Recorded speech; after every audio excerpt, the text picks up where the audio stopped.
Hello, you have purchased a printable sticker kit from Periwinkle Planner Co., and this is how you use it with Cricut.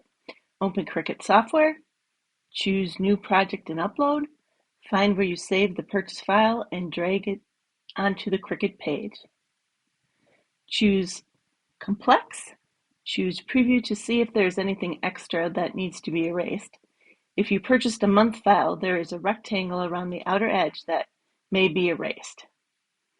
Then choose Print then Cut and Save, putting in a name if you'd like.